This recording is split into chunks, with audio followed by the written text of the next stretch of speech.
So, guys,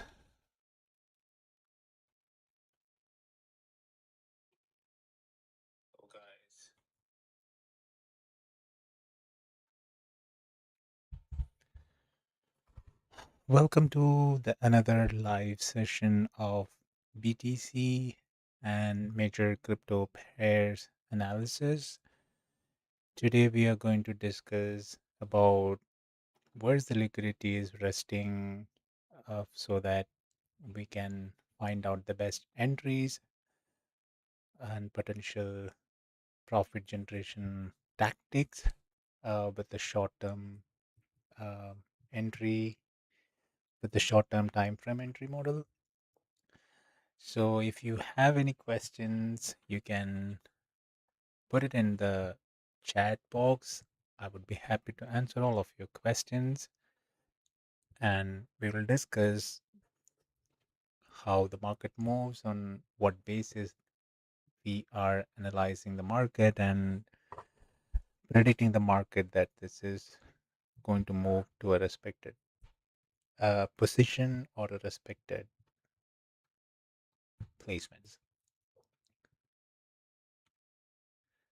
So based on my analysis,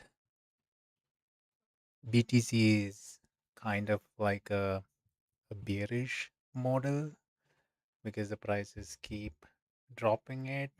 It couldn't even get a proper time to get the price back, and price the price tried to go up, but the price is not going up to the mark. So what we are analyzing here is how the market wants to go next. So based on the analysis, the market wants to go till here, then it's going to come down again because of the overall market trend is bearish. Then if you're looking for an entry, then I would suggest to look for somewhere close to this. um yep, I would suggest to put this one. Let me just cross check and see if, yep, probably we can get a 6.29 today. Also, yesterday we got a 7x risk reward. So let me see. Yep, the market is gonna pump for sure.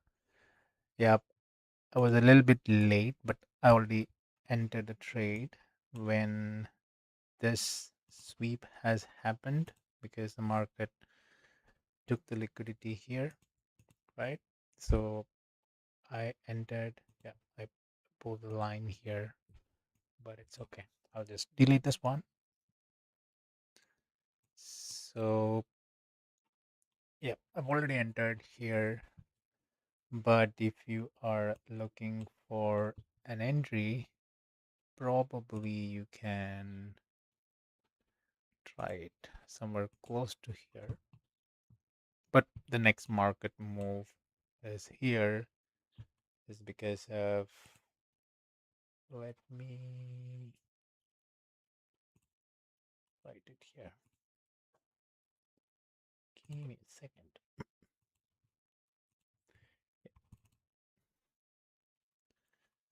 So why the market wants to go, as I mentioned earlier, there are a lot of stop losses is sitting here, including this. Yep,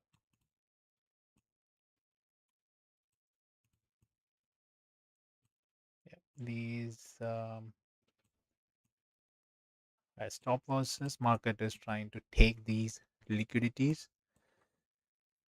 Um, but yeah, there is always a reason why we predict the market, is because of 100% liquidity. Because why the market wants to move here is because the market wants to take the liquidity which is resting above, just because a lot of people might have assumed that market is keep dropping, then again there is a pullback happened, so everybody might have thinking that okay, um, like there is a break of structure here in normal terms, like in layman language, people who know some type of strategies that currently available in the market. So there was a market, it's created a change of character or a break of structure, they call it.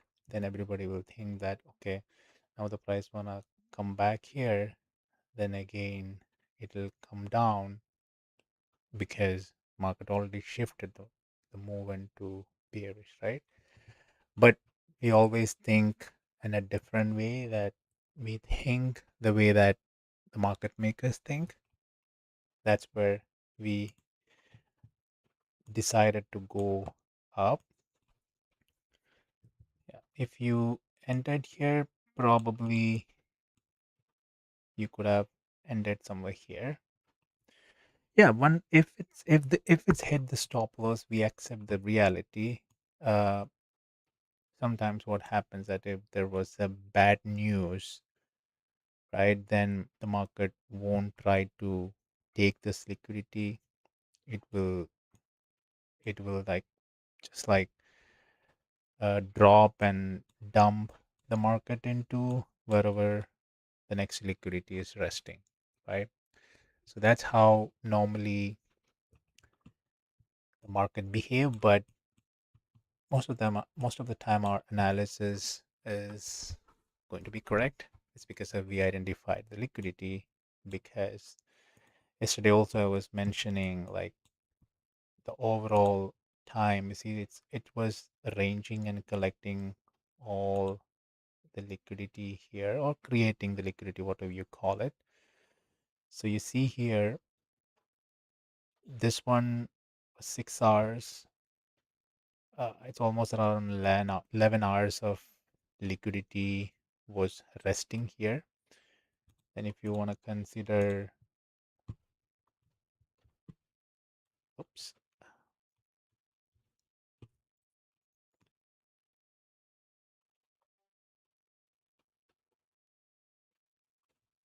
yeah, if you wanted to consider this liquidity, then like from here to here, this is going to be 4 hours, right? So there was a 4 hours of liquidity. They are going to take it in like in just like 1 hour. So that's called the real smart money move. That's the kind of like a move that we are going to capture. Yeah, we'll wait for a proper entry setup.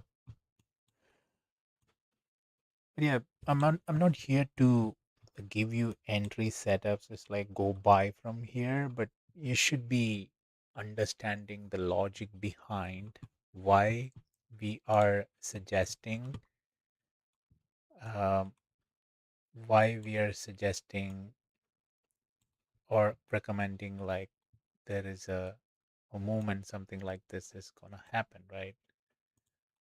So there should be always a reason behind this trade, or the reason behind this move.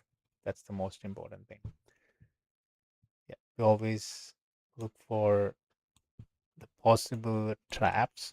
Then, yep, there could be chances that since this is a kind of an impulse move from here, if they decided to take the liquidity of this candle, then of course they are going to take it like this, right?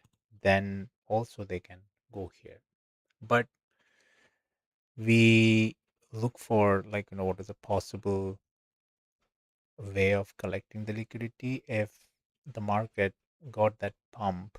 Then if there was a pending order, is already activated by them and somewhere here, then there's no reason that the market wants to go here and take this liquidity, right?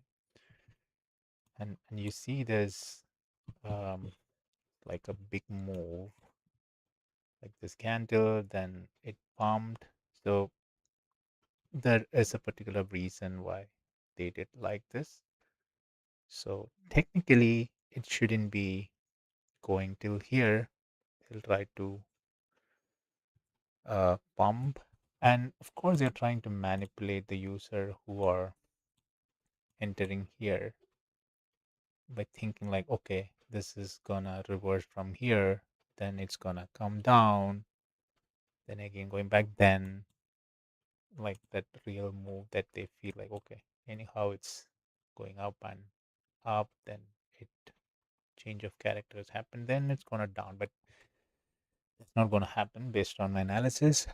But yeah, there's always a reason behind this analysis, and um, we can discuss in detail um, how these predictions are almost most of the time is accurate, right? So there's always a reason. It's not just like an assumption that I'm coming to a 15 minutes chart and assuming that, oh, okay, so this liquidity is taken, then the price is going to go up, right? But there is always a different analysis that we perform. And based on that analysis, we take some calls and identify the risk reward. Then we punch the trade. Now, people are who were live on yesterday, uh, we use a system called yeah, we use a system called BiasLogic.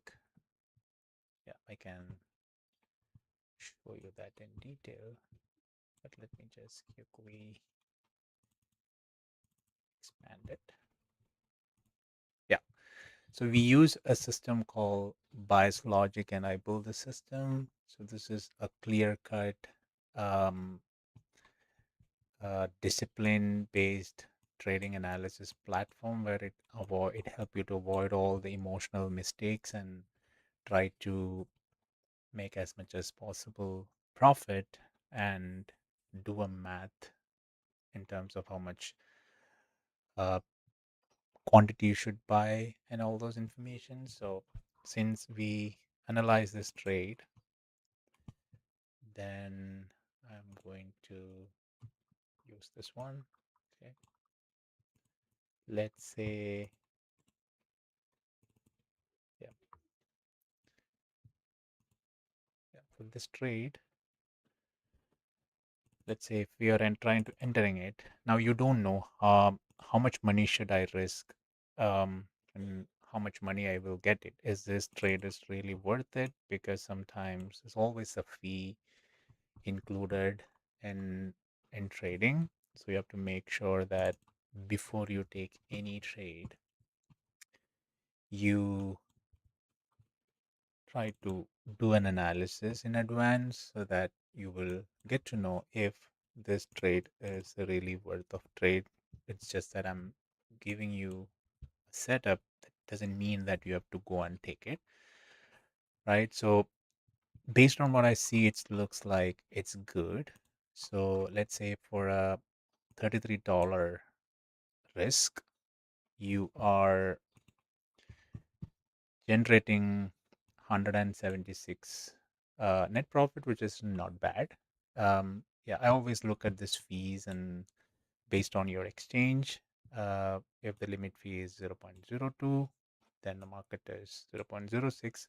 We always enter here on a limit order. Then we always set stop loss as a market order. So in case something goes wrong, we want that order to trigger. Then we'll be out of the trade, and it's not like it's gonna close it here and putting a big wick and taking all your money, right? So that's how we decide and analyze it. But yeah, coming back to the point now, assume that you have a $1,100 capital. I'm just wondering if you have it. So you have option to put those money into, not like connecting with your exchange, but you can just include that as the initial transaction. Then every time when you make a trade, the system utilize that capital, then calculate that position sizing for you. Now, based on your trading style, you should decide how much is the maximum amount that you should risk per trade. So I created multiple profiling system here where you can just decide it if you want to go with something called, oh, this is like a fresh account I just created exclusively for the YouTube. So there are three modes here: conservative, balanced, and aggressive. So based on your trading style, you can decide what type of risk profile you are belongs to based on your style of trading and confident and experience. So if you are like an experienced trader, then aggressive will give you maximum of four trades in a day, and the fifth trade, even if it's a profit or loss, the system is going to lock and won't let you to enter any trade, which would protect your capital. And if you're like an entry level, then this is going to be like two trades maximum per day. Then you can just set here how much risk amount that you can afford, um, how much risk from your capital, how much money that per day that you wish to lose. If it's more than 3%, close your laptop. So if you can't get a reminder, the system is going to give you that reminder. Now it looks like if somebody took an entry, you're almost in here. So the trade is kind of active. We'll see if it's going to take the liquidity of this, as I mentioned, or this is going to uh, go up from here. But yeah, now assume that you already entered the trade, right? So coming back to the calculator, based on my profile, it's 1% risk, right?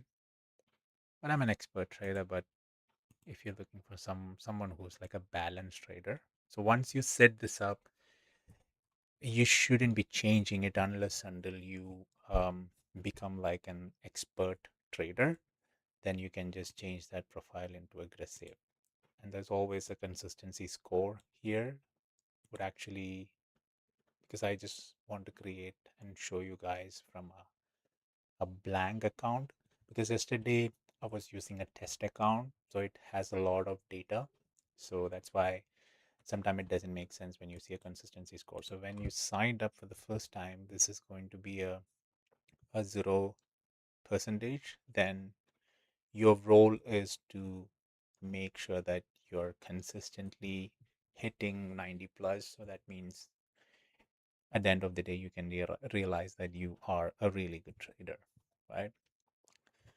Now, coming back to the point here, assume that you selected balanced, where 2% risk, maximum three trades a day, and you can always change this into four or five, but that would affect your consistency score. That's how I designed the system.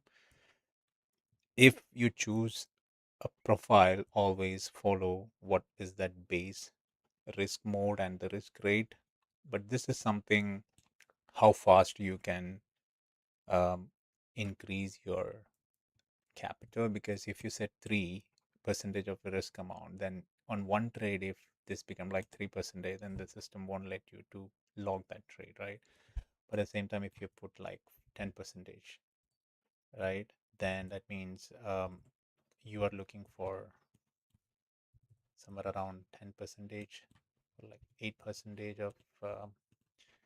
of profit for the day, but you don't want to lose more than 3% of your total capital. So that it's protected, and how many consecutive lows that you can afford for a day. Then if it's two, then more than two, the system will automatically reduce your risk from 2% to 1.5, then 1, then zero point 0.5.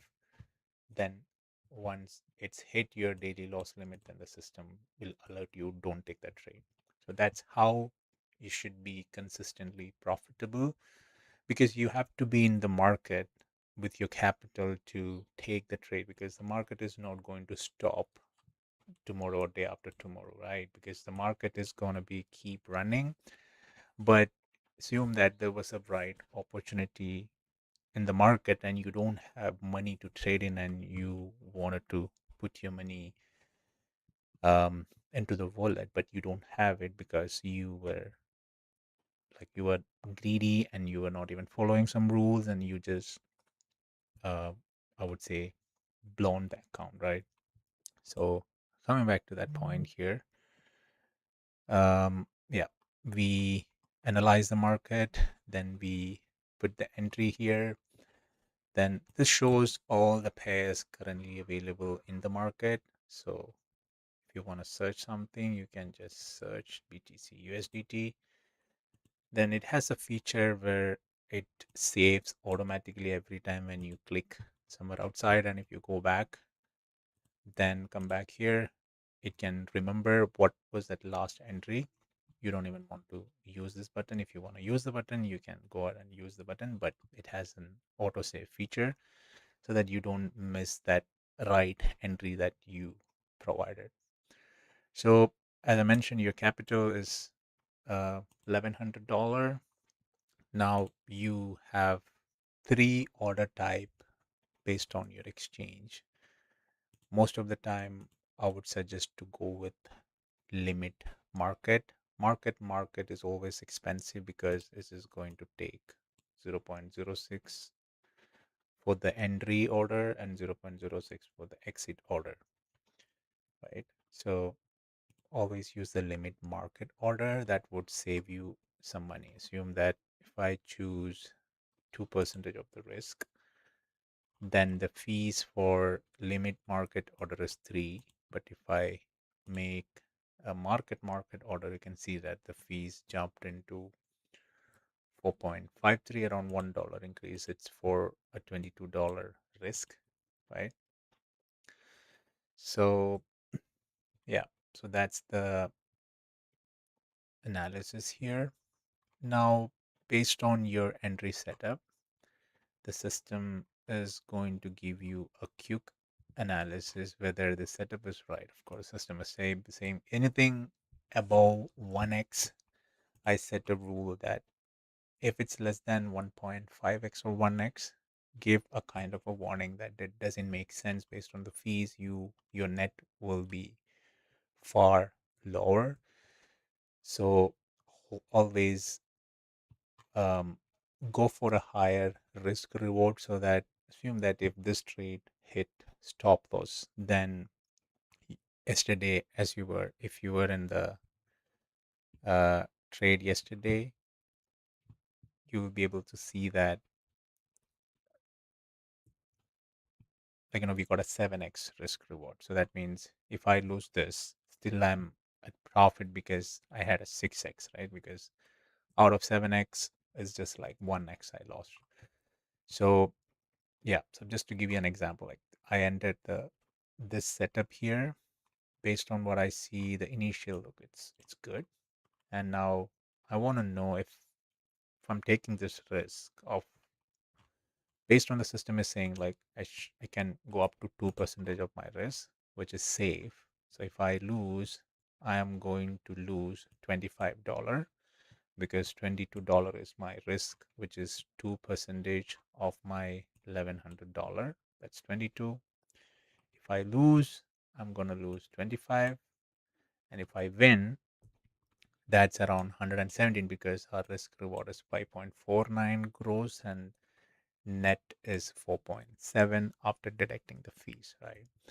Now, if you're a person who use a lot of leverage and sometimes you have confusion like how much leverage that you should use, then the system is going to tell you based on your capital, if this capital is in your exchange, you don't even need like 20 40x. You can even use 3x, because that's enough for $20,000. Sorry, $22 risk amount. You need only $3,774 in order to open a position for this quantity, right? But since you have 1100, you just need 3x because you need $3,000. So the system is showing you everything in front of you to take this trade. Then we follow the rules, and yeah, and I'll show you how the whole process work. Now consider that you analyze everything. Your liquidation level is showing here. Liquidation level is something, uh, like for an example, if you're taking over leverage and if you're widening your stop losses, how far you can just widen it. So based on your 3x, you're safe because your amount will be liquidated only if the price suddenly hit 41,573. That's very rare because right now the price is at 58. So you're somewhere far from the liquidation level, which is good. So what you wanted to enter into an exchange is quantity, your leverage if you're using it, then of course your entry, target, and stop loss, and what type of order. So now you got a clear picture. Okay, this setup, what I've analyzed, is like the best setup in case if it hit the profit, because it looks like it's on a lower time frame and we see the liquidity is resting at the top. And as I mentioned earlier, this was around like a 4 hours of liquidity. It can even take it in like less than an hour. Then technically this is going to be right setup, plus your fees for the exchange if you're using a limit market order, or even if you take a market order, like if you missed it, right, and you wanted to enter from here, that's called a market order, but your fees is going to be a little bit higher. But still, after that fees, you're still getting around 116. But don't use that kind of like a risky order, because market orders is the immediate order that's going to create the liquidity. So sometimes if you try to enter it here, then it might post here, then your whole calculation will be wrong. But when you set a limit market order, you are entering this entry price, then everything calculate perfectly so that your when you say $22, it's going to be $22, and it's going from your account is around 25. And once you hit your profit, your account will be credited with 117.69 exact amount, right? So I would highly suggest to go with limit market order. That's the best order type if you know the precise entry, if you're planning to take it. Now you got all the information here, right? Now you have the whole logic here. Now, some of the issues that I faced, even I take trades in the past. Like, I had an Excel sheet where it shows all these information. Then I use this quantity to enter into the market. But this is good. Like, you analyzed it and you entered it. But the next stage is something which is really important, because there is a lot of manpower and manual input needed in order to enter this into a ledger if you follow it. So people who doesn't even know what is this ledger is, like, you're recording your entry along with what was the outcome, then what sort of information that you wanted to include in that journal, so that next time if there was a continuous losses happening in your trading career, then you want to know where exactly your problem is, then so that you can fix it. And you want to know whether you what was your emotion that time. Right now, if now I'm just giving as an example, it's somewhere close to your stop loss, right? Now imagine you were not following this green bar risk reward.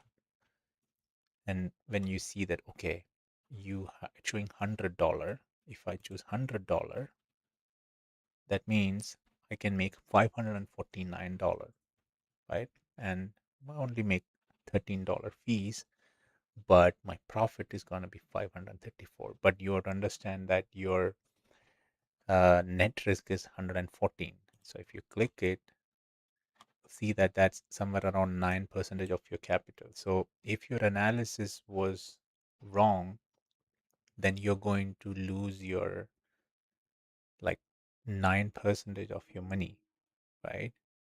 But assume that the next trade that we planned was supposed to give you similar 6x, and whatever you try to gain from here or in the next trade, that you're losing on this particular trade. Now, even if it's hit the stop loss, but it doesn't looks like it didn't hit the stop loss, it's touched it. But we consider this as a stop loss. It looks like, as I mentioned earlier, this is going trying to take um, this liquidity and leave, but we'll see. Sometimes we have to accept the reality also. As I mentioned, like if the market makers decided to do a different type of liquidity hunting, then you should be like widening the stop loss. Even if you widen the stop loss, it's going to be 3.71. But always stick with your analysis, because you have to trust your process. But the reason why I'm showing you this is because sometimes you have to show you the reality. Even though if the analysis everything is correct, uh, again, market makers are the one who decides where the market wants to go. But our role is to go with them with the proper risk management so that we won't get exhausted um, with that the trap that they set, right?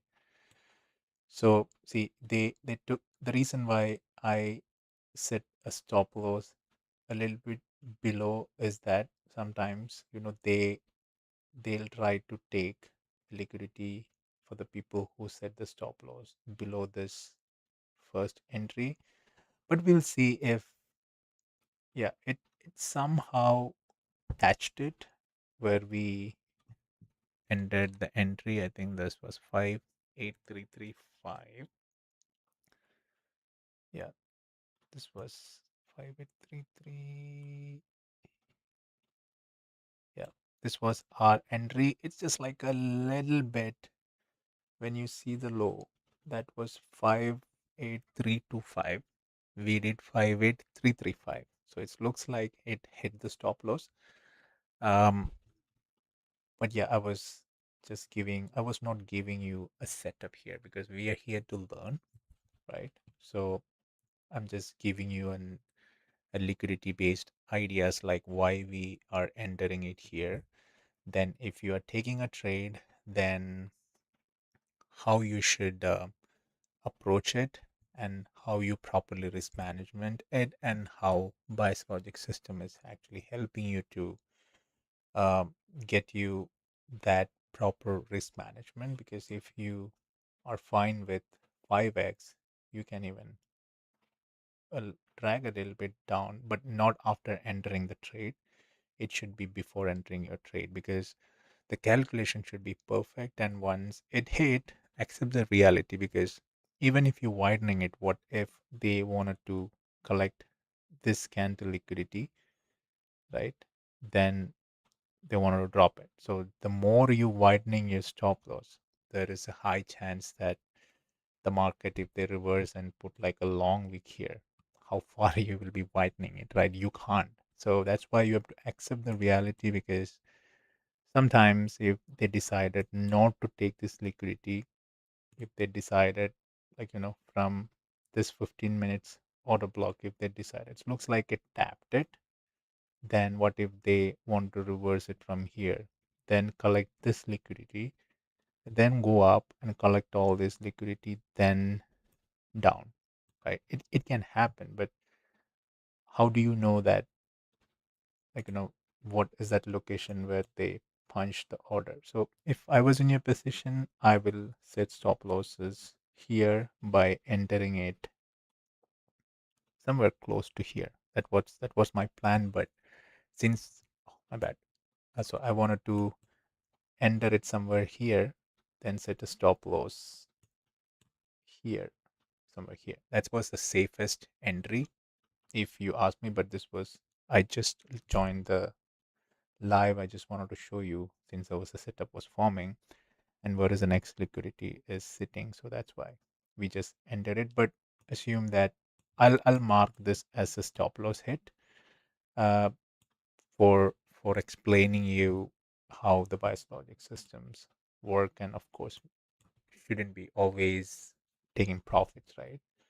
But I just want you to understand, like, the logic behind this analysis and what was that most common outcome that can happen. So I can show you also why I predicted the market is going to behave like this. But first we'll uh, explain that first thing called that risk management. So yeah, now you understood that the market wants to reverse from this particular moment and your setup was right. Then you identify everything. So one of the common issue that even I faced is initially before I built the system, but I was completely using uh, a sheet, and now I entered all these information. I got the quantity information. I logged this in the exchange, and I was just waiting for that outcome to happen, right?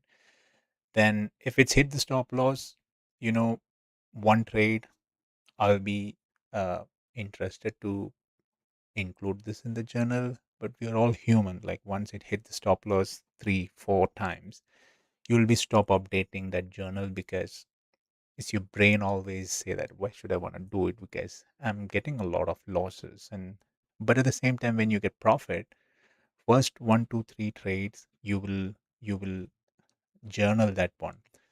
But later, slowly you will like, feel confident. I said, I don't need the journal. I just follow the rules and ideas what I've learned from my career. Then you'll do that and you'll follow that, right?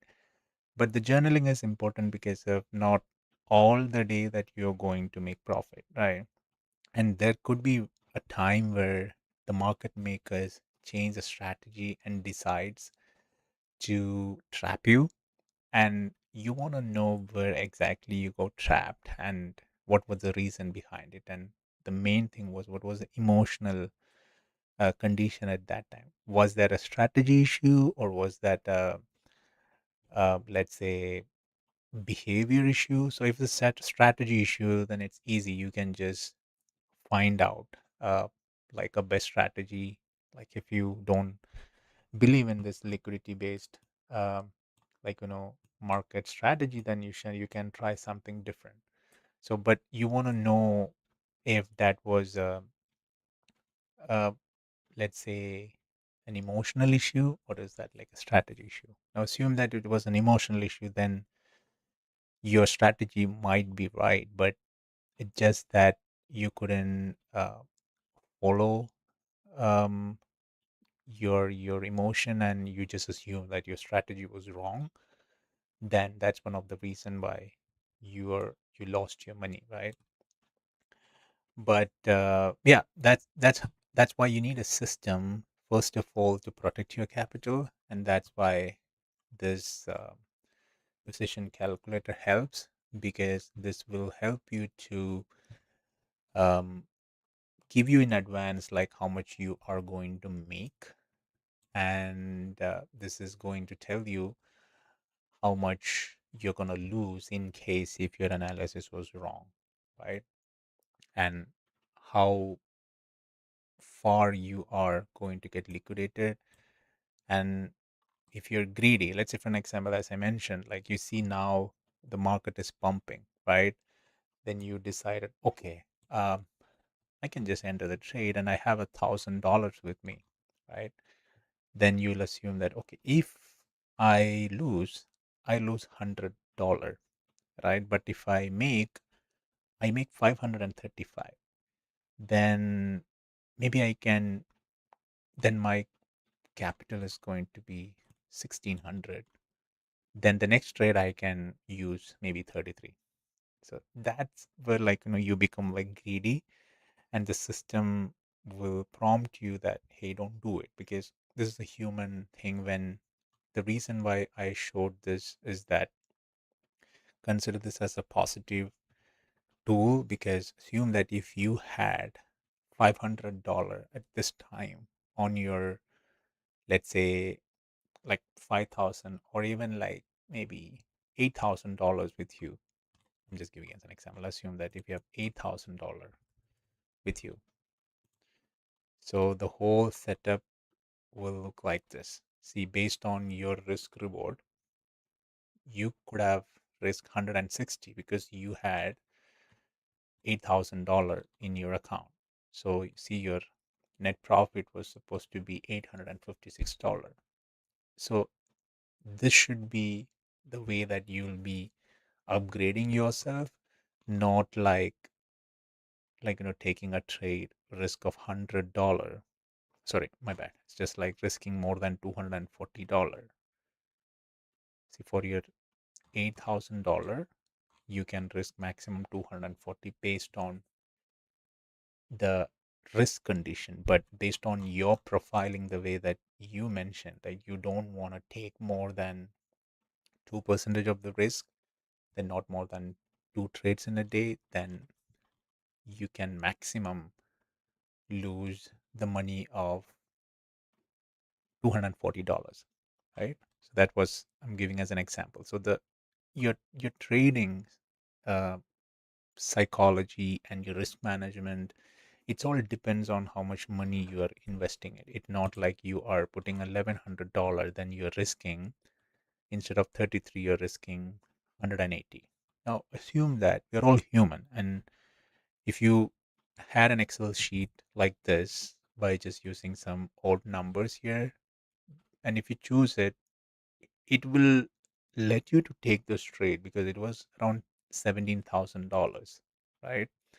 So $17,000, the exchange is going to give you, for an example, if you pick $17,000, even with your $1,100, you can even open that position that is 16x, because the the exchange will give you approximately 150 to 200 to 300% risk. I mean, the leverage. And technically, you can even open this position. But if BiasLogic was not there, what you're going to do is you're going to enter it, because it won't give you a liquidation, because even the liquidation is showing 54 and your stop loss is somewhere around 58. So that's again far from your uh, leverage area. You cannot even, it's not even going to vanish your money. But as a disciplined trader, you should focus on your risk guard profile, because you're not here in the market to, like, become rich in 1 or 2 days. You are here in the market to grab the right opportunity with the proper risk management. Now see that if BiasLogic was not there, your Excel sheet won't tell you a kind of a risk guard warning, and it's clearly showing you, hey, you are risking 9% of your capital. If this was wrong, let's assume that you entered it here based on that initial analysis, and if it's hit, you're going to lose not $100, you're going to lose a net risk of an additional $13, because you're doing a limit market order. Now assume that you're using a market order, that fees has increased to 20.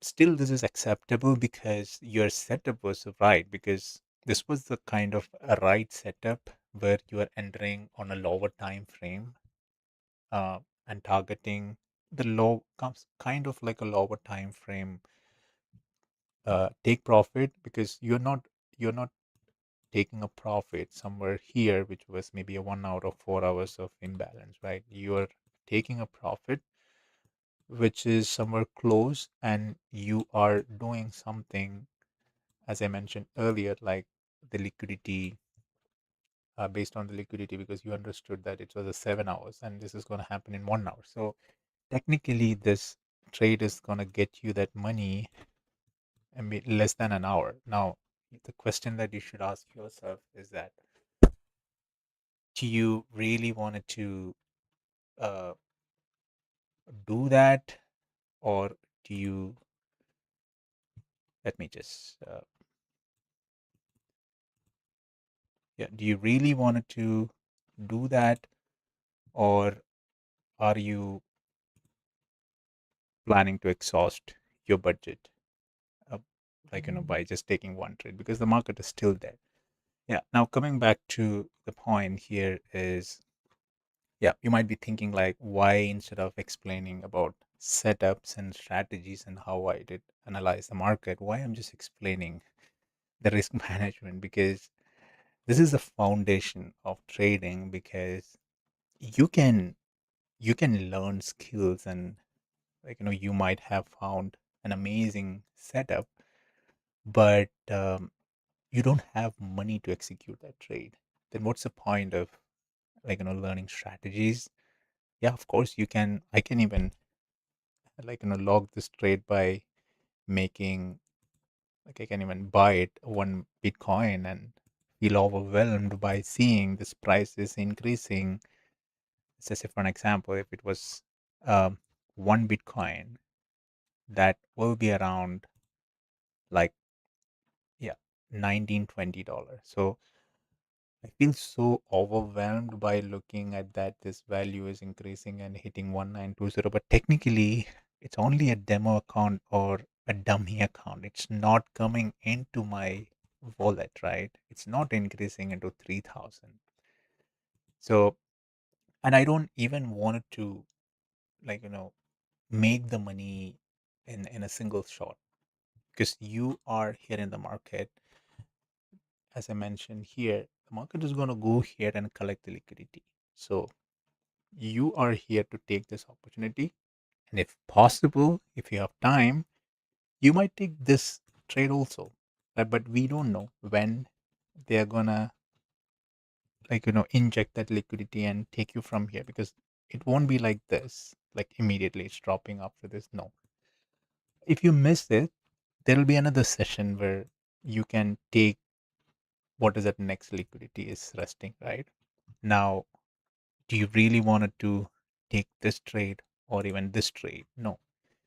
You just wanted to take any of these one, and you just wanted to make sure that it's hitting your um the daily goal that you set here in the risk card, because you have a consistent, you have, of course you're consistent because of you have a plan. Like, you're looking for 8% of your capital.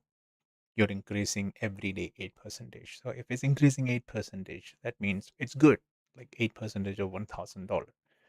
You just need that one. And trust me, if this trade hit, you're almost done for the day, because you mentioned, system, that you only need a 8% increase.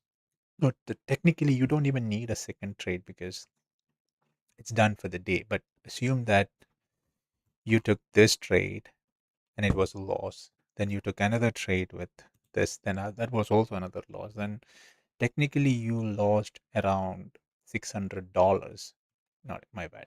Net risk is 24, then 120. So almost around $130 you lose. Then your capital become like 1100. From 1100 is gonna be like $1,000, right? So that's why you need a system to tell you in advance. What if I pick this? Like, I pick this, okay? Even though it's in the green, right? But system will tell you, hey, you are, based on your profile, it's two.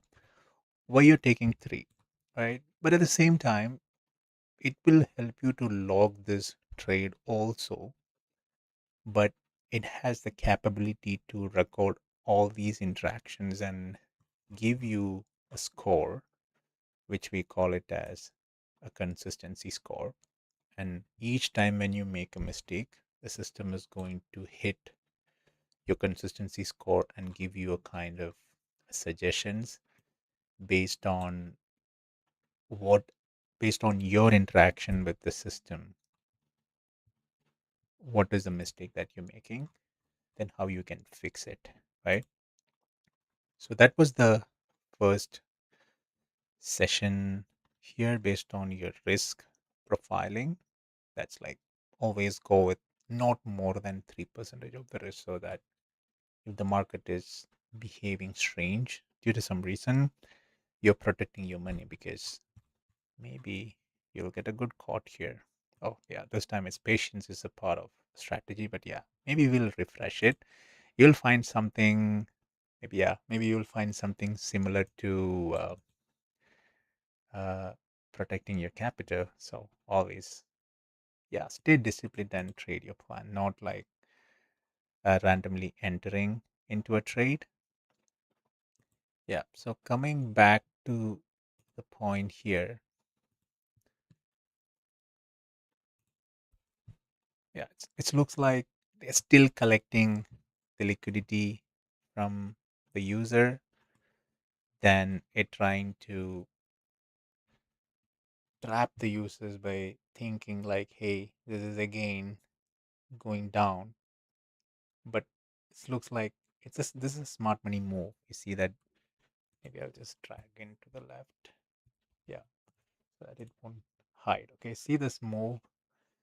This is a smart money move for those people who try to short from here. They took everyone's stop loss.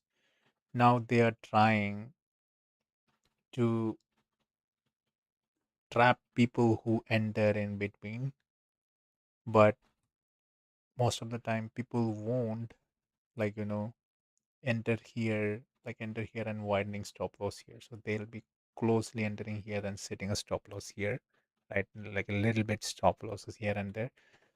So that's why smart money doesn't even want to take this. People who are setting stop loss here, they can take it later because the overall market trend is going to come here, right? But at the moment, if they move like this, they don't have any liquidity, right? Because in order to take this liquidity, they have to go back, collect it, and again come here, which doesn't make sense for them. So that's why they always wanted to grab this liquidity first and follow the market trend, like where the market wants to go. So that's how the smart money trap works. But yeah, as I mentioned, anything can happen. Like, assume that people say that always do back testing. Now, if you do the back testing, you will see that okay, every time when a trade enter, there'll be a pullback, then it take this liquidity, then it'll go, then like this.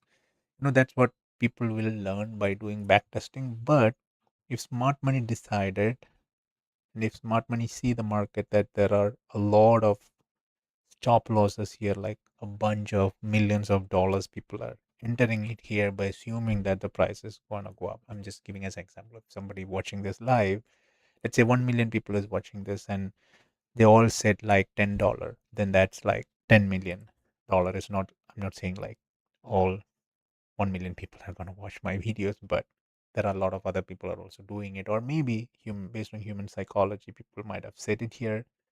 And when they see that, because they can read the market and they can even see the live orders there, they can even do a kind of like a additional sweep, right? Then they can go up. But now you see, when you do a back testing, like based on your strategy, how you will position your strategy. Okay, first, like yesterday's trade, assume that it moved like this, like the same way, right? And it went and it took it. Then you will see that, then you will learn in a different way that, okay, always like a one tap, then it'll go up. Then another day, you will do an analysis, then it will take one tap, then it will go up, then it'll take another tap, then it'll go up. Now, see, you learned a second strategy. Like there's always a two times liquidity sweep. Now, that's the real trap that's set by smart money for the people who do a back testing, because you may take like multiple back testing and identify how many times this is happening. So that's technically confusing you, right? So that's their job. Their job is to make sure that confuse the retail traders and let them take it, multiple, let them enter the trade and hit the stop loss. They'll say, okay, there is something in the market called like hitting stop loss is a part of the game. Then, but it's a part of the game. But every time if you're hitting and 1 million people hitting the stop loss, it's not part of the game. So, as a professional trader, what you should do instead of doing this is like, once this happened, wait for it, right? And wait for this to happen. And see, if you enter it here, like the way that we did, that's the mistake, right? But if you enter it here like this, right, then you did the right thing, because what it could do is like the maximum it can do is it will enter it here, then it can go up. Maybe I'll just delete it and I'll show you. Then what it can do is like it can come here and take it like this. Then they can do this, maybe like this, maybe like this, maybe like this, but then it is going up. So technically what happened that you are not entering in that first move, not entering on the second move, but you're entering on a third move. So if you do like this, you might be escape from this move because it was like a slight stop loss thing, but smart money knows it, right? Because we call this as equal low. That's the highest liquidity, because smart money knows that. Forget about smart money. The algorithm knows that there is a stop losses or liquidity is sitting here. Then, of course, if somebody is trying to push from here, then the algorithm doesn't have a choice other than taking your liquidity, then go up. Okay. For those people who doesn't even have uh, like a knowledge of how the order book system works, is that, let's say for an example, I'm just putting it here. There is a $1 million is sitting here, like order is here, right? Now, giving an example, like there is a $1 million order punched here, right? And they decided another 1 million order here. Like I'm just giving as an example of smart money punched here $1 million. Okay. Now, right now, here, okay, my bad. Let me grab it. Oh my God. Okay. Okay. Now, there is maybe 100K. Okay.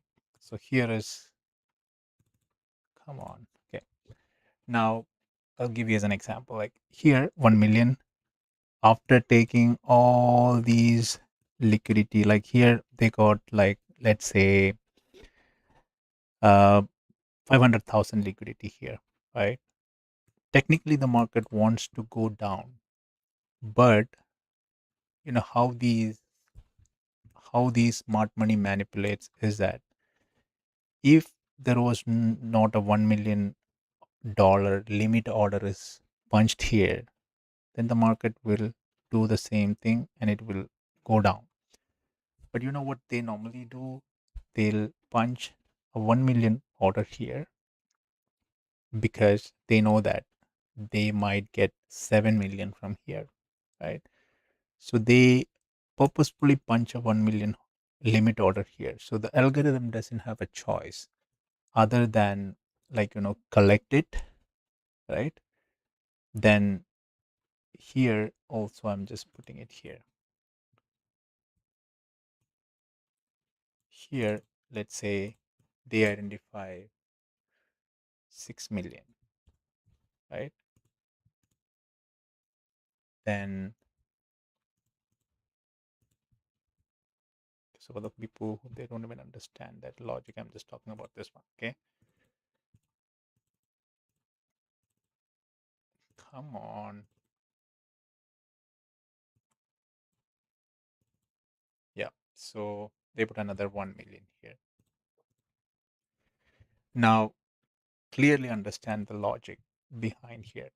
So there was, like, I'll put it here. Let's say somewhere here, all these stop losses, there was 8 million. Okay. Now, understand the logic here, how the order books work. All these stop losses here, it was somewhere around $8 million, right? So it was accumulating the whole $8 million here. Then the market was supposed to go technically to the bottom, like to maybe $57,000, right?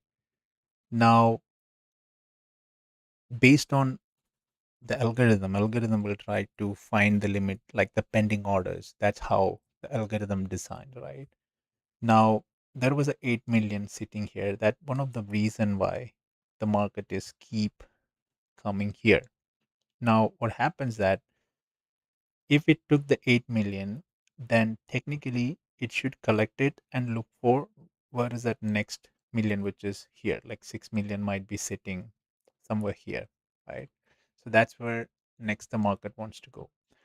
But the smart money will punch maybe here, or maybe here, or maybe here. We don't know, right?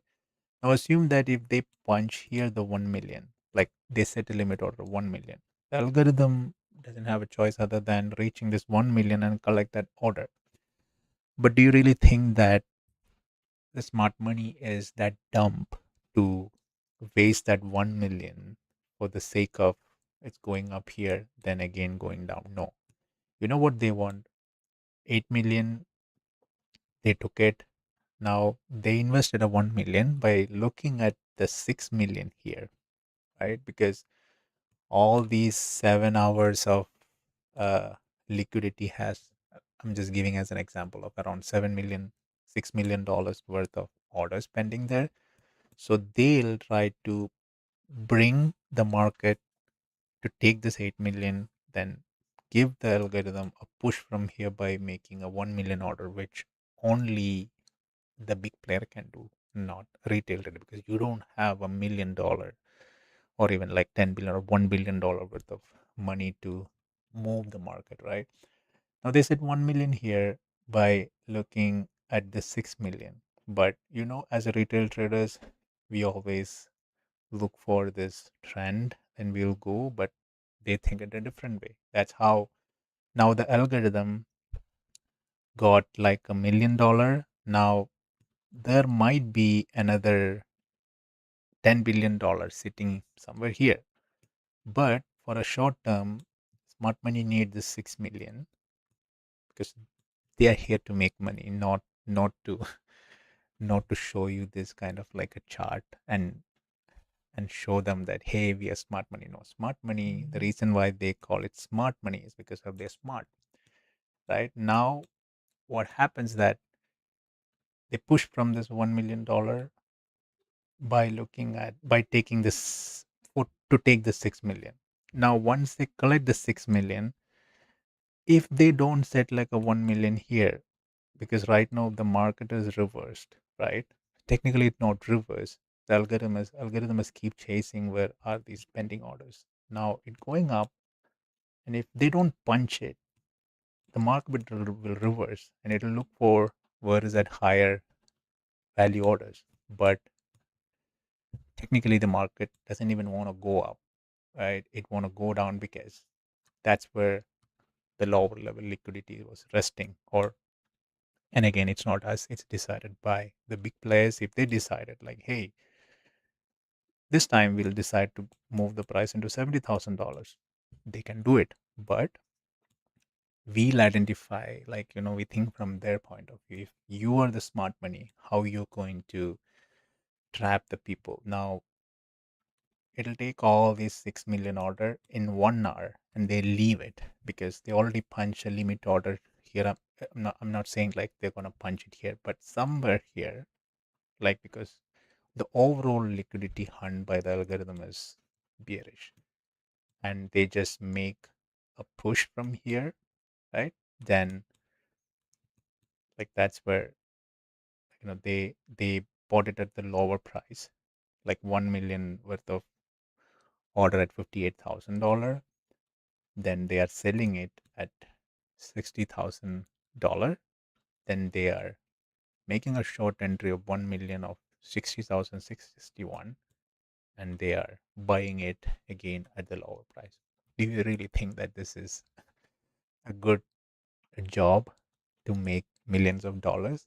So our job is to identify, like, how do they make money. So we don't like most of the retail traders do this. They'll enter it here, then they'll capture this. But what I love to do is I'll ignore all these retail traders trap, like retail traders normal uh, trading things. I follow the smart money because I don't want to sit in front of a PC by entering it here, then taking my stop loss here by spending 12 hours of time. Rather, I come here like the same way that we join the live, we'll enter it here. Most probably this will happen in 1 hour and maybe 1 hour and 12 minutes. I'm not showing anything historically running by doing a replay here. This is a live market of Bitcoin, right? So this is what we want. I want this, like, entering it here by doing, I'm okay with 5.49x in an hour. If I'm risking $100, if I have a capital, as I mentioned here, if I have a capital, assume that I have only $1,000, it's fine. I'll always capture the right move. In 1 hour, I'll capture it, right? I'll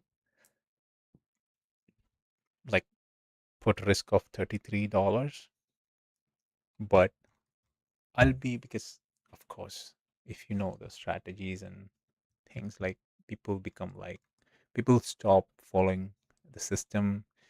People will keep doing, like, they want to become like rich in a day, which is technically not possible, right? You have to be live in the market to capture this kind of trades, right? Now, consider that I told, like, I won't log this trade, like, I'll log this as loss. Yeah, I don't have anyone here chatting with me, but yeah, I'll consider this as a win, but I follow the rule. For me, it's 2% risk. I'll risk 2% because I follow a system, right? Now, this could have been done like way earlier, like the time when we entered this trade, but I'm just showing that as a process and a system, that what I normally do. I log this trade. Okay, now this is the interesting part.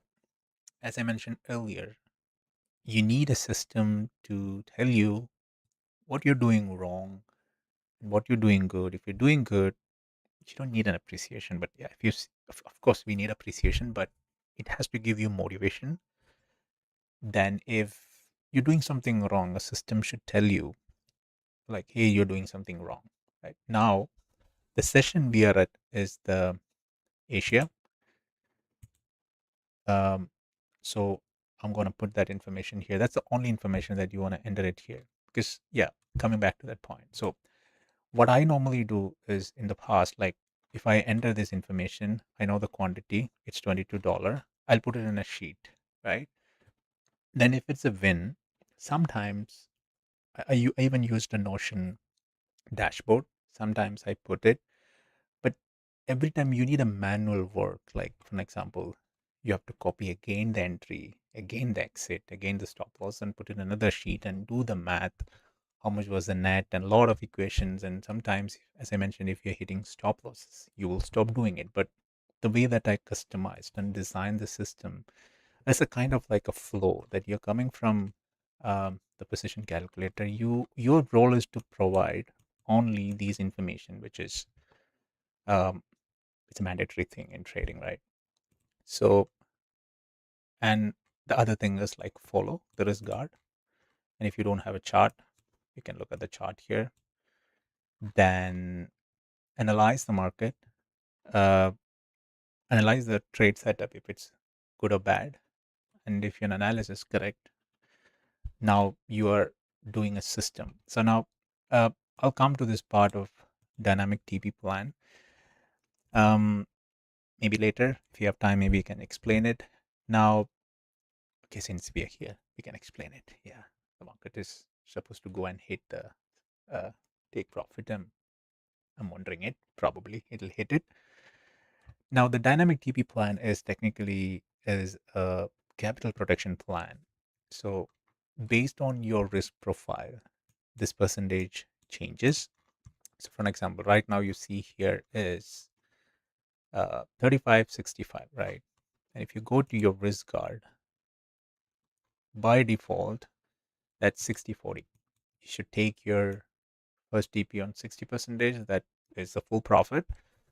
The TP2 is the second profit, but based on your entry setup, right? The system understand your trading style and your entry and exit risk reward, then it creates a live, a dynamic TP plan to protect your money. Now, most of the time, the retail traders, or even including me or you won't look at the net figure. You always look at the gross figure.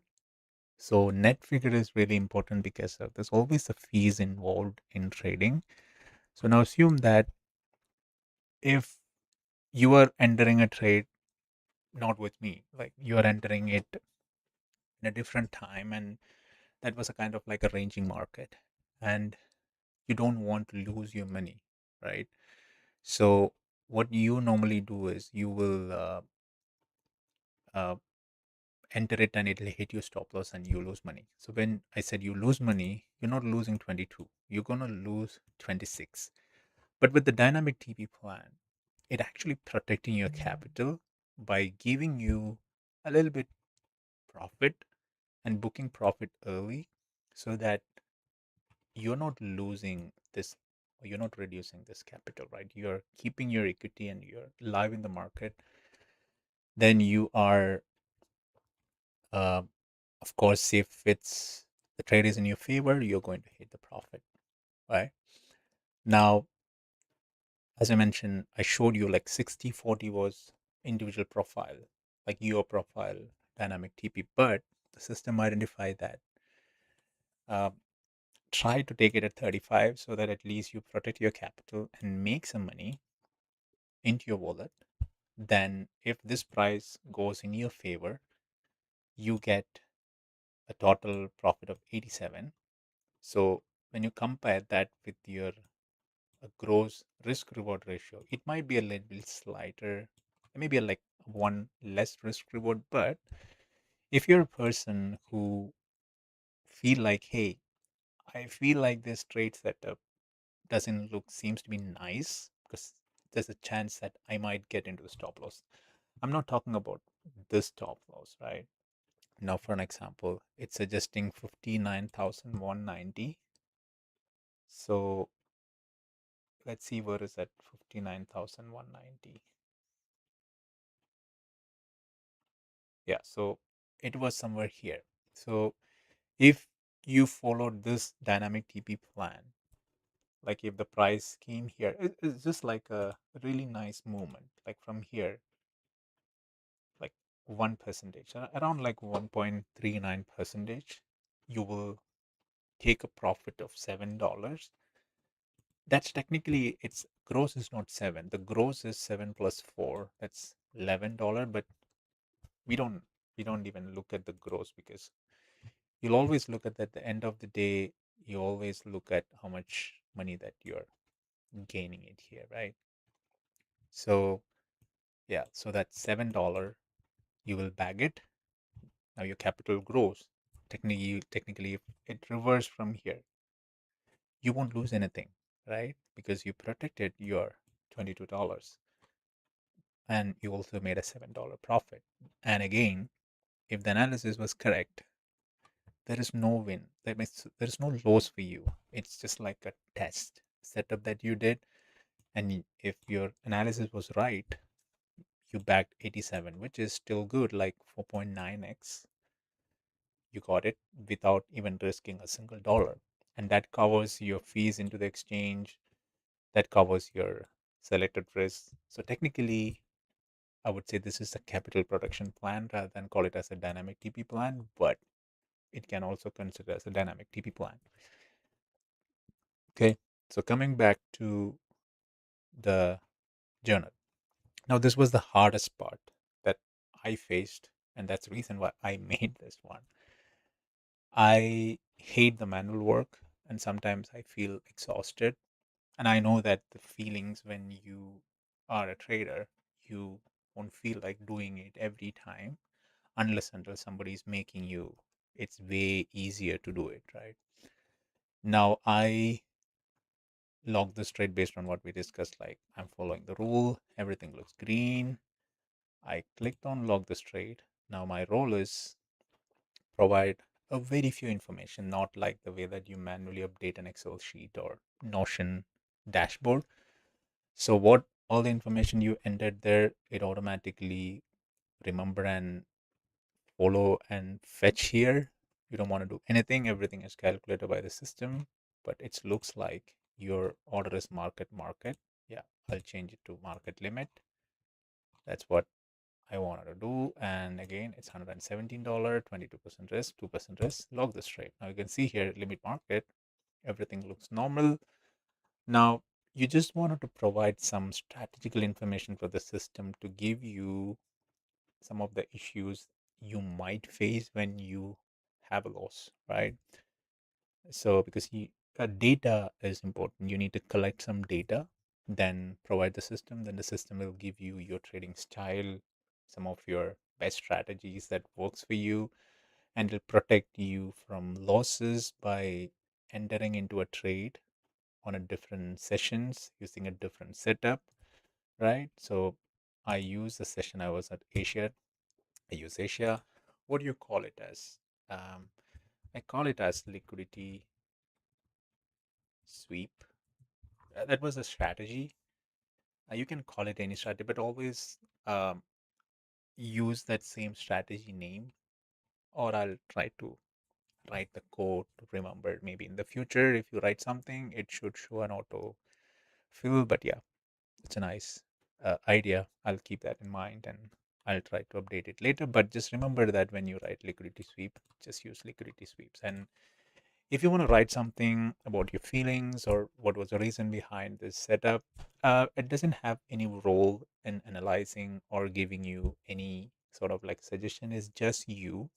And if you want to come back and look for some reason behind it, like individual personal reason, which a system cannot give you as a suggestion, then you can write it here.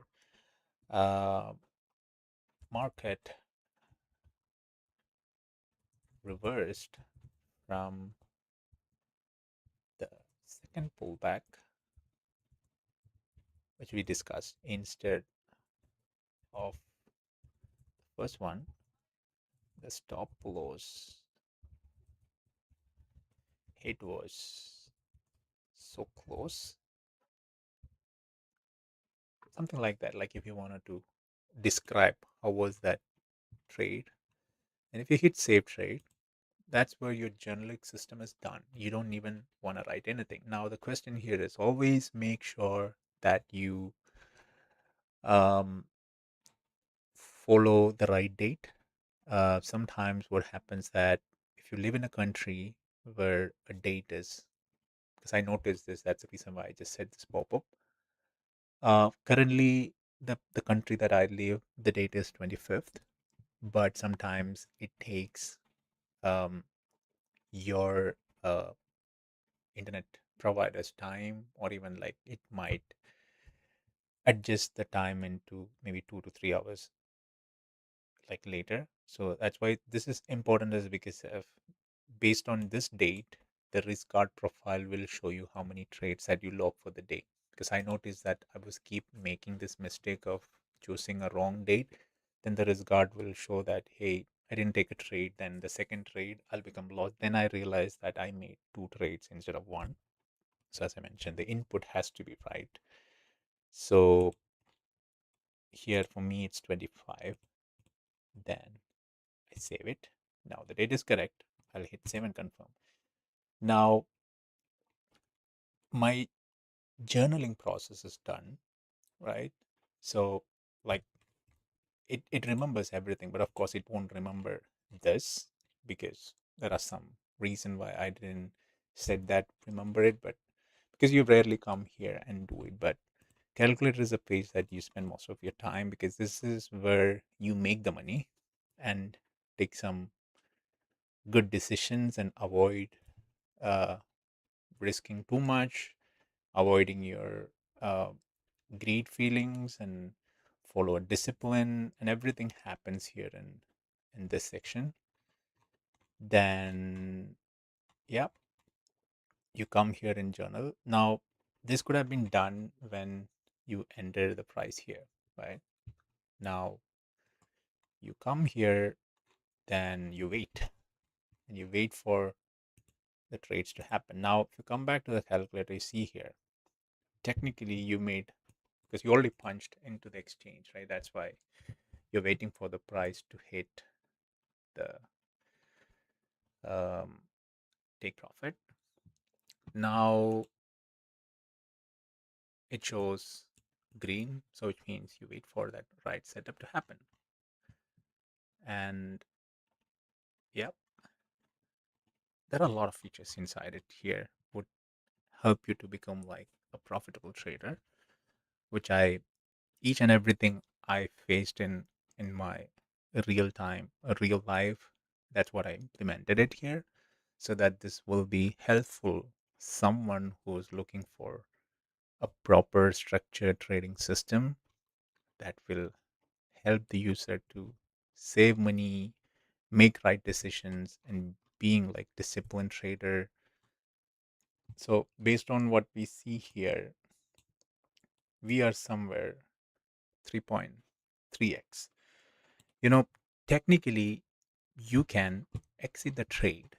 I'm just giving as an example, but that's not a good habit, and that's not a good um like a what do you call the behavior of a trader. Now assume that you feel something strange and you wanted to get out from this trade, and you're trying to close it around 59,888. So you can come back to the ledger.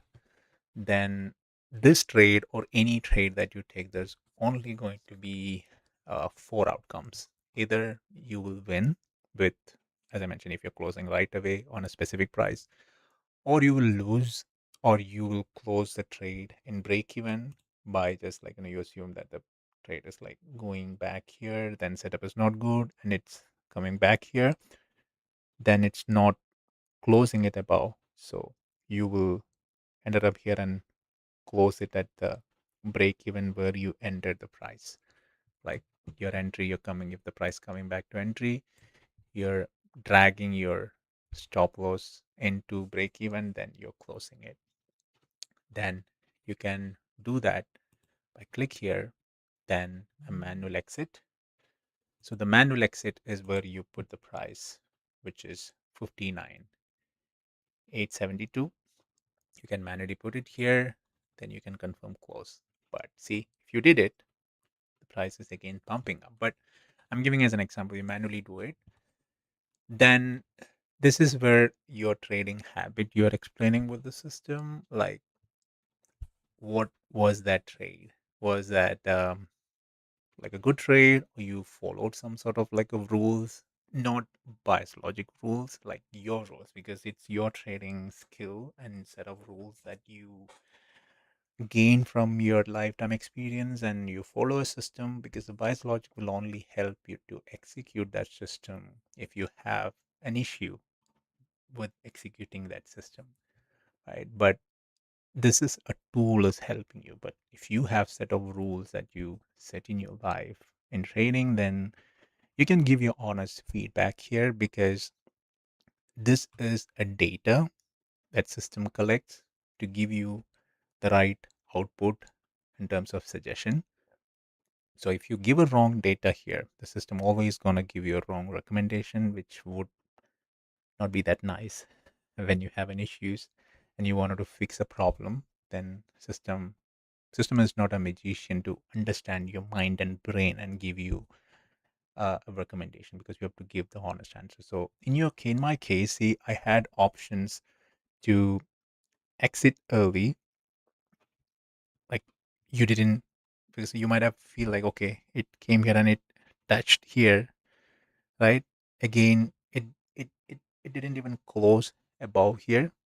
Without closing it here, it came down. You might felt like, okay, I should have closed it, but I followed my rule. So that's why I followed my rule. And if you were manually exiting on this price, then your mindset was not right? Because you had fear, right? And you had panic, because you panic because you felt like, of course, you if you closed it here, you become like, you're not panic, you become like FOMO, because you had a fear of missing out. Like you felt like, oh, hey, this was supposed to go here and close it. That's the reason why I did it break even. So that's why you had a FOMO. So in this case, this was not FOMO.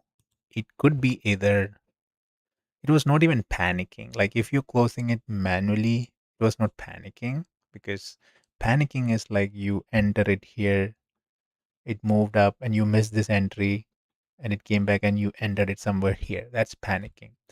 So if you're exiting early, then that's some sort of a fear that you had. So provide the clear feelings of yourself, so that next time it can identify when you have lows, or even if you manually exit, this is not a good sign, right? Because you had a plan of hitting that take profit based on your assumption and analysis. Then why it didn't hit the full TP, right? Was that because of fear, because of FOMO? Then the system will suggest you, hey, there's a pattern that I'm seeing. Control your emotion of FOMO. Then you can come back to your notes of FOMO traits and identify where is exactly the issue is. Now, if you have a manual ledger, you have to do the whole task every time.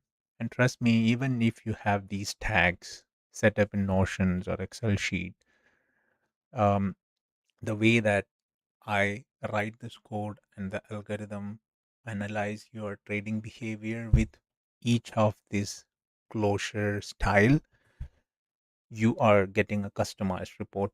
Plus, it's all connected with your trading style and your trading analysis and everything. So that's what you'll just confirm your close. But since I follow my rule, I know where is the liquidity is resting, and I see a lot of equal highs here. Probably it should come here, but most probably it should at least come here.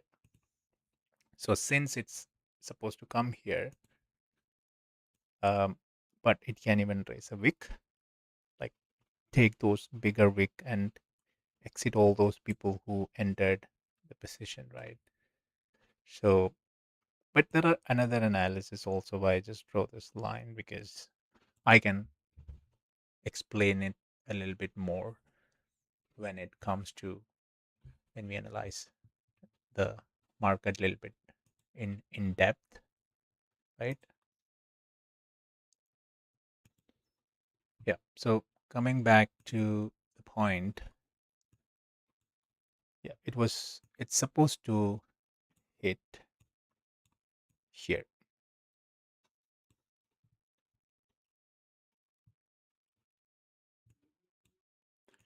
We'll wait for the right opportunity to because we should trust our instinct and like um our setup because there's always a reason why every trader has an analysis. Then there's always a reason why people will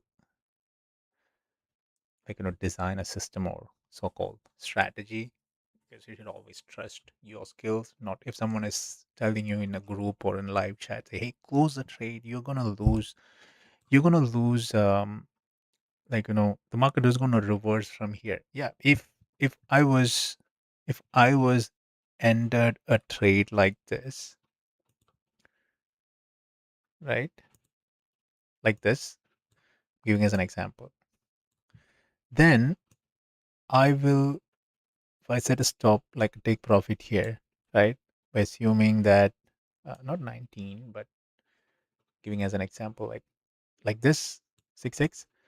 Then if the price is not supposed to hit here, then I will assume that yeah, there's a chance that it took the liquidity, then it's coming down and hitting my stop loss. But when you have a right setup and you pointed out where is the liquidity is resting, um, you have to wait till here because I write this system in this risk guard. So as you can see, there is a point called giving back profits, right? That's one of the issue that most of the trader faces, and or early exits. Like that's again, like you could have earned like a complete 6x, like 5.59x, but it's just that you were panic or you had that fear emotion. It actually lost around see, you're not thinking about that 2x because your risk is $10, so you could have gained 20x, but assume that you had $100 risk, then it was supposed to be $200 worth of profit that you're just missing because of you were you're breaking the rule, right? So that's why um, your each interaction matters in terms of an input. So that's why I said you always give an honest um, journaling uh, system here. So you always give a proper answer here. Yeah, because see, if you ask me, like you ask yourself, is there a particular reason why that, yeah, you can even do an analysis of is there a reason that the market could reverse from here? Like any reason? Okay. Now, giving as an example, maybe I'll just move this a little bit. Okay. Yeah. So now assume that, tell me a reason, like give me a solid reason that the market will reverse from here. If you feel like, okay, yeah, I would say, see, there was an order block here, that something is preventing it here, like it tapped 50% of that order block, right? And the price is pushing it down. That's one of the reason why I'm exiting the trade.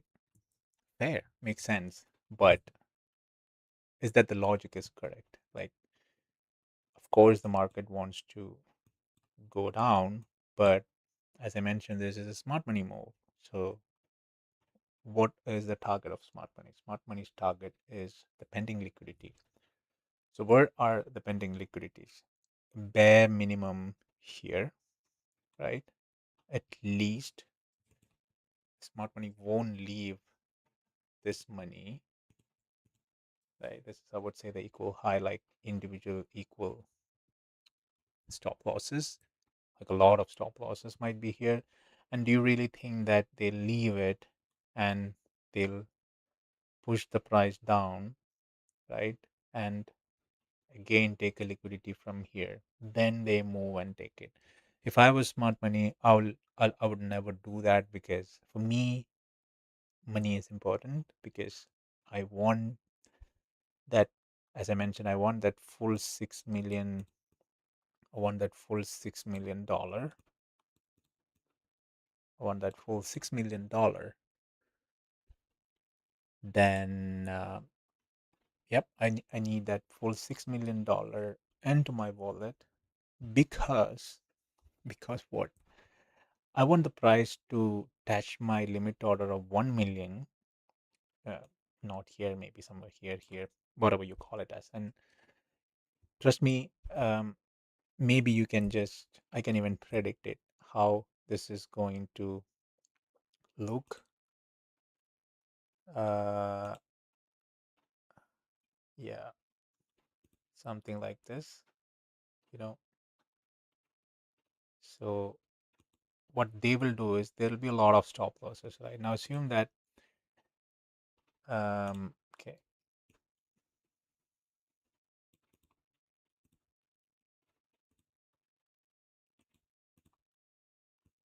you know what they do? They'll do something like this.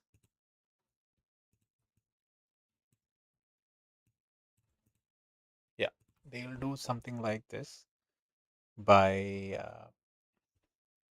okay, as I mentioned, like the reason behind it. Like, assume that I'm the smart money. I set like here a 1 million worth of dollars order, because I know that 6 million. So right now it's 6 million. I took 3 million here. Here is 4 million, 4.5 million, and here is just total 6 million is sitting. So you know what I normally do? If I was a smart money, I'll from here I'll pump the order a little bit more. I know. Then assume that if the 1 million is sitting it here, I'll pump the order, right? Then so there'll be a clear cut order is, this is my 1 million order, you know, like here I will put,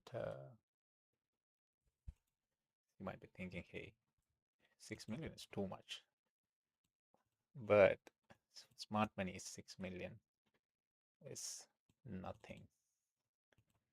Let's say try put 500K. You know what smart money do? At this, like here, there is a 6 million worth of sell orders is sitting, right? So technically, once it took the liquidity, then what happens that it should come and take, like here, they might have said like another 2 million. I'm just giving as an example so that you'll understand the logic behind it. So I'm here to teach you how the smart money is behavior and how do they think. Now think about this one. I set a 1 million worth of limit order here, like a sell order, right? Here there is a 6 million, like total 6 million, here 1 million, 2 million, 3 million, 4 million. So they need that 1 million pending 1 million also. So here is together a 6 million, like 5 million, right? Then there is a pending 1 million.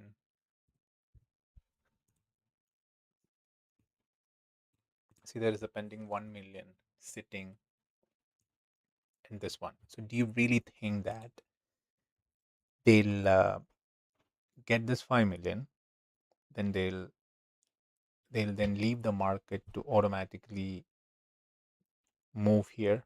No, because the market was supposed to go in this direction, but they bought the order on 58,288. They bought it on 58,288, this 1 million worth of order. Then they pushed it and they collected 5 million here. Then there's 1 million pending it here. Then when they collect it, now everybody knows that, like, once it's going up and this is a fast move, that's where the retail traders feel like, hey, okay, I just wanted to go with the trend because after a long time, this is didn't even close it here, right? So technically, this is uptrend. It came down and it's going up to the uptrend, but smart money thinks in a different way. Now everybody thinks that this is going up. Now you know what happens? They set here a 1 million limit, or I'm not talking about the exact position here, but they'll set it something here. And it was supposed to, like, reverse, maybe like this. Okay, it was supposed to reverse like this normally, like automatically it should reverse like this. But what smart money does, they might have set like a $500,000 worth of order to push again. Then when you see that again, retail traders, hey, it's going up. It was 58, now I'm greedy, it's going 60, 67, 60,843. Like, people will keep buying it, buying it, buying it. And that time, again, there will be liquidities, a lot of liquidity sitting here, and they'll never ever give you a chance to enter a trade. You know what they'll do? They might have said maybe here, here, here, or even here, like a 1 million worth of uh, pending order, and that is going to be super fast. And once it hit, the algorithm hit it, and the algorithm got that order, and there will be a heavy, like here, there'll be heavy push, like 500,000, and there'll be a big heavy push, like a sell order. Now, you know what happens? Like, algorithm doesn't even have a choice other than reverse the market. Like, it will, it will go as fast as, and that's why you will see a kind of like a wick like this. And if you try to enter the trade, of course, your stop loss will be so wide and they can even easily trap you. Then it slowly reverse like the same way. Like, it dumped so fast, then slowly it's taking that liquidity and it's creating that liquidity for smart money. Like, the real retail traders are buying, selling, assume that, hey, the price is down, now I want to buy more, which is totally fine. Like, you can actually take a trade, yeah, if you get the profit. But if you wait for 12 hours, right, and risking $10, making how much? Like, you're risking $10 by making, let's say, 6x, $60, right? 10x, you make $60. Now you look at the hours you spend here, like 10 hours.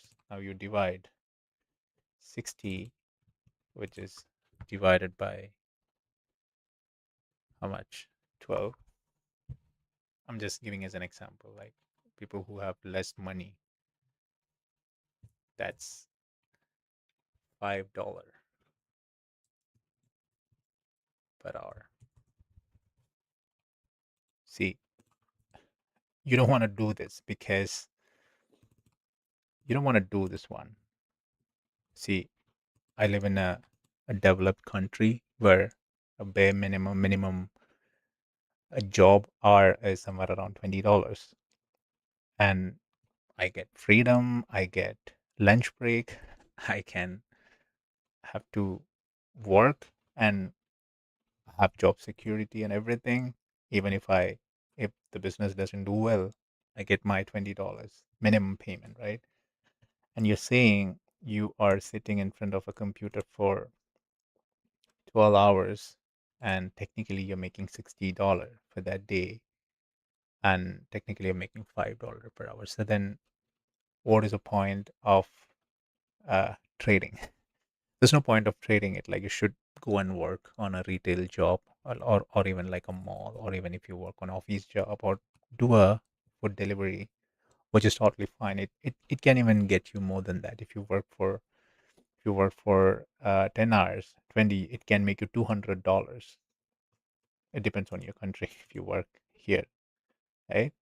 But a smart person, you know what do he do here? Maybe 30 hours work, right? Then he make um, $300. And a smart person will come here, then he spend, see, as I mentioned clearly, you can see here, what did I say? The whole, like we started from here. It took 1 hour and 20 minutes, right? And 1 hour and 20 minutes, you risk $10, you made 6x, that's 60 hours. So 1 hour, $60. Here you work 1 hour, $30. Or not even 30, $20. So, but here the same, you're getting double. It depends on your capital. As I mentioned, if you have more capital, then you're gonna make more money. Like if you can afford, let's say for an example, you had 10,000. I'm not talking about you have an exchange where they are giving you 10,000 like worth of money. No, I'm not talking about that one. I'm talking about you are putting $10,000, right? That means you can risk how much? So you can risk up to 300. And this trade setup from here to here in our live session could have made you a net profit of $1,600. So I'm talking about 1 hour. I'm talking about 1 hour, 1600. Here, 1 hour, it's $5 per hour.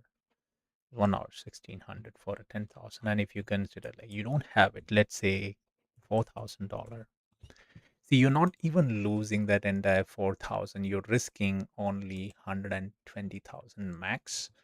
And you're making $642 in an hour, right? You're risking $120 and getting 640. So yeah, of course, you need a proper math, because not all the days that you're going to get this kind of a setup and getting you the 6x, right? But assume that if you enter it here like this, like sniper entries, something like this would have got you 19x, right? And if you're risking $100, that's, you can assume that how much money you'll make. But of course, there's a risk involved in it, right? Because you have to be that much. But of course, anyone can say that, hey, after moving the market, I can even say that, hey, enter from here. Let us stop loss here. No, but that's how the bias logic system is super cool because, as I told you, we have a bias dashboard. I always update it every day. And if there was a setup, I'll put it here. And this is the most important thing. Like, see what I predicted. So I predicted, so it's 8:20 p.m. Oh, this time is my time. Um, I don't know what. Okay, it's somewhere around. Yeah, see that 26th, 30 minutes time frame, right? I predicted the market is going to see when it took the liquidity. I knew it. This is somehow going to go up and collect. See this liquidity, and this is where exactly my planning. And this was our yesterday's uh, this was our yesterday's trade, and we took the take profit here and see what happened exactly. And it collected a little bit more, and the smart money dumped the price. And this was on a London session. We were at Asia sessions, and it dumped. Now it's doing the same thing. But the reason why I showed you this is because in our market path analysis, you will get to know in advance what is the what is the market path. And I'm pretty good at predicting the market. And it's not like I read the auto books. It's identifying the footprint of smart money, and based on years of experience, and not back testing. Trust me, it's not back testing. You should do live testing, because I can even come to a live and, do a kind of like you know use the replay option, and move the chart to here and say that, hey, this is my strategy, just going to tap here. But that doesn't work in a real market. The real market is something different, because real market, you'll see a lot of manipulation, and only an expert trader can identify and, like you know get you out of those traps. And you need to have a clear psychology, because I know people use, see, I never use indicators. You can see my indicator section is blank. I purely believe on the psychology, because as you can see here, like, it clearly showing you. Of course, yeah, we had, because that was not even a proper entry, to be frank. I don't know if you have entered the trade, then checked it. It was even like a proper entry. I just like entered it, and shows that, hey, market is gonna move up. I could have just moved into a lower time frame. See, okay, the lower time frame. But that's a kind of like an entry setup I do. I wait for, see, this liquidity hunt, and this is also, they also took another liquidity. This was, I mentioned, like, remember, if you do a back testing, one, two, like whoever entered it here, if I was in your position, you know what I do? I enter here, then.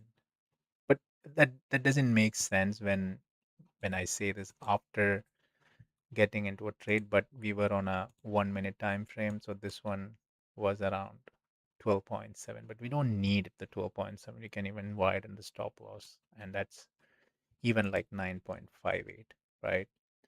But I'm just giving as an example of, this trade could have been like, but we stick to a plan of, I believe it was 5. No, I think it was 6 something something. Yeah, something like this. 5.78. That's where I remember it was. Oh, thanks to BiasLogic, it saves you. Yeah, 5.49. So it was somewhere close to this, right? But yeah, this is how my trading system works. And for the time being, I'll exit a trade now. Yeah, Of course, I cannot exit the trade. That's against the rule, but I wish to stop the live trade here. But keep in mind, um, I can always come back and edit my journal, but I'll consider this as a full TP hit. But I trust my process. I followed the rule. I didn't have any sort of emotional. You see, this is another trap. Like, it's clearly trapping people by feeling that, hey, this was liquidity hunt is happening. Now everybody thinks that there's this change of, like, a break of structure, and there'll be a change of character. And you know what happens? As I mentioned, there'll be a pending pump order, and whoever entering it by assuming that it's going to come down and they're going to take it, and that's how it works. But I don't want to sit for the whole day in front of the PC, because I'll show you. Assume that I hit the full take profit. Okay. Now what happens that, hey, I got $117. I'll come back here.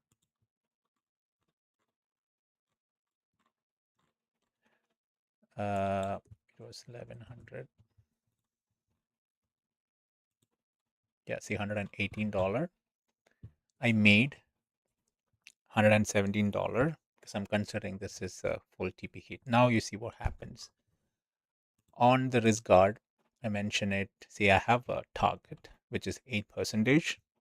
I'm good at. I just need 8% of my capital today. I'll close the trade because I don't want to lose the money. As I mentioned, I won't even take this reversal trade because I have a set rules. That's why you have to mention, like, you follow the rule. Like, okay, I hit 8%, which is my daily P&L. Even I took one trade, I risk how much? Like, it was not even more than 3%. Based on my capital, I risked 2%. Got my profit. Now you see what happens. If you next time if you try to log the trade, the trading system locked it to protect you from making another mistake of entering a wrong trade, right? So that's how the BiasLogic system works in terms of psychology, discipline, and the system is making you a discipline. Now you see, if you follow these steps every day, and this has become like a habit, and trust me, this is gonna save you a lot of money and become like a profitable, consistent, disciplined trader. Yeah, and I'll quickly show you the performance. So the performance dashboard. Now see, my initial capital was, that's something, okay, before I close out, just quickly explain it. Before, uh, like, I started the account with the $1,100, and I don't even care how much is my like, r- like a revenue or whatever you call it as win rate and all those stuff. But I look at this one, the current equity, how much growth of this money, because that's your hard-earned money and you wanted to have a growth. Now you see, you said, like in risk guard, like you need a 8% increase in your like a current capital. Right now it's increased by 10% for just one day.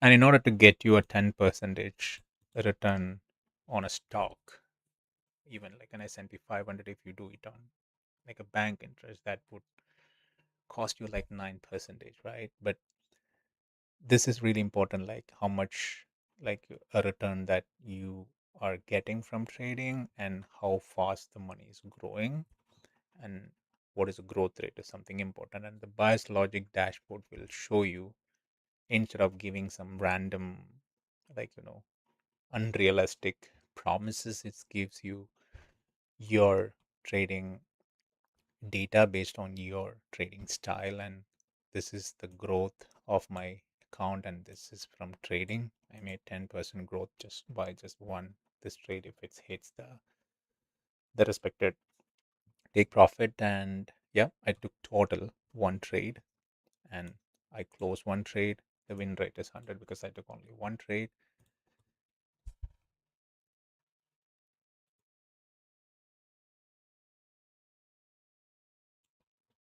And this is a net PNL, and it takes the average risk reward. And this is something important. How much fees that I paid to the exchange, because there's always a fees involved in um, the the trading. And the equity curve, yeah, since it doesn't have a data, that's why it starts showing when there is a comparison, and it has the data of day, week, and month of data.